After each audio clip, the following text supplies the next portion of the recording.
For privacy reasons, the names of individuals involved in this case have been changed. Stay tuned. Amid the dim lights of Southern California freeways, where the sound of passing cars blends with the hustle and bustle of everyday life, a shadow has been silently terrorizing for more than a decade. No one knew that this seemingly intellectual, polite man with a gentle smile and soft-spoken words was one of the most savage and organized serial killers in American history. He recorded each crime under code names as if playing a sick mind game. A mysterious list with dozens of code names was found in his car, a scorecard of lost souls. They called him the Scorecard Killer. His real identity: Daniel Marcus Reed, a model citizen on the outside, but inside, a patient, intelligent, and terrifyingly cruel monster. How could such a man hide so long in the public eye? What made him turn innocent people into emotionless marks on a death list? And what really lies behind that cold gaze? The following story is not just a criminal conviction, but a journey into the darkness where wisdom and evil intertwine into a chilling symphony, where every unsolved mystery contains secrets that want to be revealed. Step into the darkness and explore them with us. Don't hesitate to leave a like as an encouragement for us, and don't forget to subscribe to the channel and turn on the notification bell to update the most classic cases. Daniel Marcus Reed is one of the most brutal and bizarre serial killers in modern American crime history. He did not kill for revenge nor for money, but for a twisted pleasure, a calculated, haunting, and chillingly bizarre game of death. For more than a decade, from the early 1970s to the early 1980s, Reed quietly wreaked terror across California and Oregon. His victims were mostly young men, mostly between the ages of 18 and 30.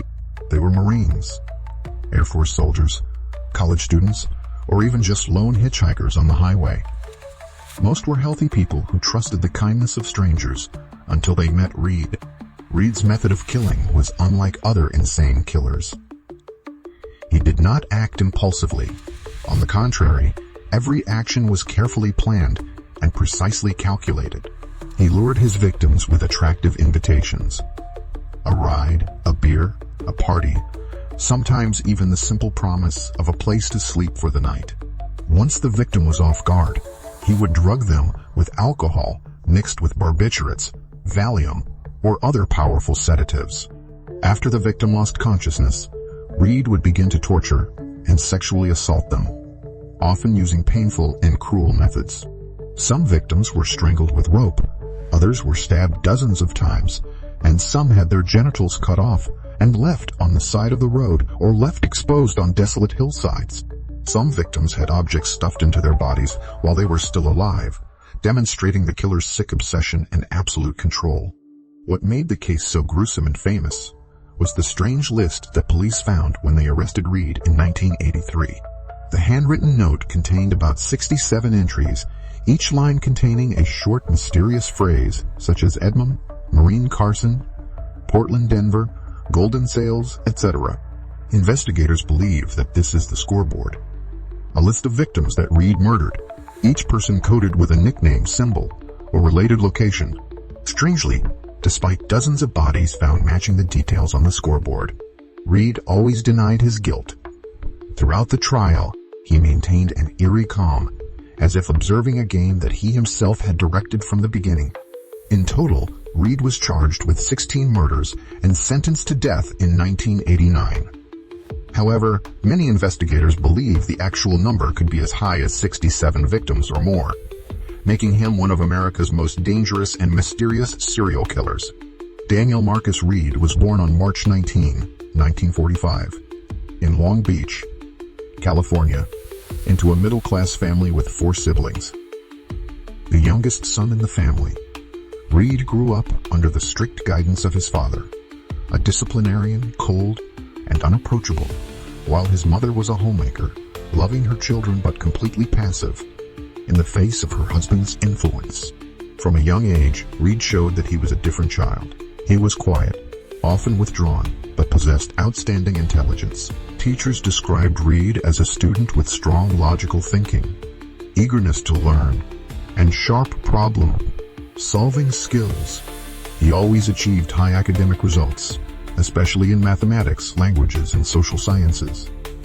However, behind that exemplary appearance was a chaotic and disturbed inner world, something that neither his family nor his teachers recognized. In 1963, Reed was admitted to Claremont Men's College, one of the prestigious private universities in California. Here, Reed majored in economics and continued to impress with his outstanding academic achievements. At the same time, during this period, Reed began to explore his homosexuality, which was still deeply stigmatized by society at that time, especially in the academic and military environments. After graduating from college in 1968, Reed joined the United States Air Force with a desire to serve the country and, at the same time, seek a stable career path. However, after a short time, Reed was forced to discharge. The official reason was recorded as unsuitable for the military environment, but later records showed that the real reason was because superior officers suspected Reed of homosexual tendencies, which was considered morally unethical in the U.S. military at that time. The military discharge not only dealt a blow to Reed's personal honor, but also became a deep psychological shock. It awakened in him a latent resentment towards society, especially towards the authorities and the men who represented the ideal model of masculinity. Some analysts later believed that it was the combination of repressed sexuality, the desire for absolute control, and the need to assert the ego that first formed the distorted psychology that led to Reed's later series of crimes. After leaving the military, Reed returned to civilian life. He worked in various administrative and technical jobs, including as a financial analyst for private companies in California. In the eyes of his colleagues, Reed remained neat, polite, and even considered intelligent and trustworthy. However, no one expected that behind that gentle smile was a mind that was gradually slipping into darkness, planning a series of brutal murders carried out with coldness, system, and obsession to the point of inhumanity. From 1971 to 1983, in the states of California and Oregon, one of the most horrific murders in America took place quietly, leaving few immediate traces. The perpetrator was Daniel Marcus Reed, a man who appeared intellectual and polite and always appeared with a friendly smile. But behind that was a disturbed, violent, and deadly mind. Reed often hunted his victims at night, along highways, at bars, or near military bases, places where young people, especially Marines and college students, gathered. The victims were mainly men between the ages of 18 and 30, healthy and good-looking, most of whom were hitchhikers, newly discharged soldiers, students, or vulnerable gay youth in the racist society of that time. Reed was not a murderer who acted impulsively. He was a calculating, cunning, and extremely patient person. His approach to his victims was often methodical and sophisticated. Reed would pretend to be a nice guy, offering his victims a ride or inviting them out for drinks, dinner, or parties. With his intellectual appearance, soft-spoken voice, and skillful communication skills, he quickly made his victims feel confident and comfortable. Once he had isolated his victims in his car or in a separate location, usually an apartment or a remote area, Reed would secretly drug them. Commonly used substances included Valium, Miltown, a powerful sedative, sleeping pills, or hard liquor mixed with drugs. He would incapacitate the victims before committing more brutal acts. After rendering the victims unconscious or incapacitated, Reed would carry out barbaric acts of torture. Autopsy reports show that many of the victims were bound by their hands and feet with rope or ties, raped both anally and orally, tortured with sharp objects or household items turned into torture tools, such as ballpoint pens, nail files, and wine bottles. Some victims were starved, set on fire, or had their genitals cut off. The killings were also inconsistent, with Reed apparently experimenting with different ways to kill. Some were strangled with belts. Some were strangled with their bare hands. Some were stabbed multiple times with knives or scissors, and some were thrown from vehicles at high speeds, resulting in serious injuries and death. When Reed was arrested in May 1983, police searched his tan Toyota Celica. Inside, they found a series of gruesome items: knives, rope, sedatives, condoms, and most notably, an old folded sheet of paper with a list of 67 items. This list, later named the Scorecard, contained acronyms, nicknames, or very short descriptions. Maureen Carson, Jail Out, Golden Boy, Portland, McDump, and more. Initially, these phrases were incomprehensible, but later investigators realized that each line could represent a victim that Reed had killed, and many of the cases had been verified to match. It was this list that raised suspicions that Reed may have killed as many as 67 people or more, but because the bodies of some victims were never found or were too decomposed, he was only formally charged with 16 murders, of which one was a survivor. The frightening thing is that throughout the interrogation and trial, Daniel Marcus Reed never showed any remorse. He did not confess, did not defend himself, only maintained a cold, indifferent attitude and occasionally smiled. Perhaps, in Reed's mind, those actions were not crimes, but a cruel game of domination, where he was the judge and the victims were the scores on his cold-blooded scoreboard. After his arrest on May 14, 1983, Daniel Marcus Reed was formally charged with 16 counts of first-degree murder, along with other charges of kidnapping, rape, torture, and possession of illegal sedatives. The trial, which took place in Orange County Superior Court, California, lasted from September 1988 to August 1989, becoming one of the longest murder trials in California history at the time, with more than 160 witnesses and thousands of exhibits presented. Notable evidence included the scorecard, a 67-item list that was considered a murderer's notebook. DNA, hair, and biological samples linked Reed to multiple bodies. Photos and Polaroid films of several victims in bound, semi-nude, or dead positions. Forensic medical evidence proved that the victims had been drugged and sexually abused. Reed's defense attorney attempted to argue that the evidence was weak or possibly fabricated, but was largely refuted by forensic evidence and expert testimony. On August 11, 1989, Daniel Marcus Reed was sentenced to death. Following the verdict, he was transferred to San Quentin State Prison, where he awaits execution on death row. However, due to lengthy legal proceedings and California's constantly changing laws regarding the death penalty, Reed remains in prison to this day. Although Reed was only formally convicted of 16 murders, many investigators, criminologists, and journalists believe the actual number may be much higher. The scorecard contains 67 entries, and at least 45 of them match missing persons or unidentified bodies.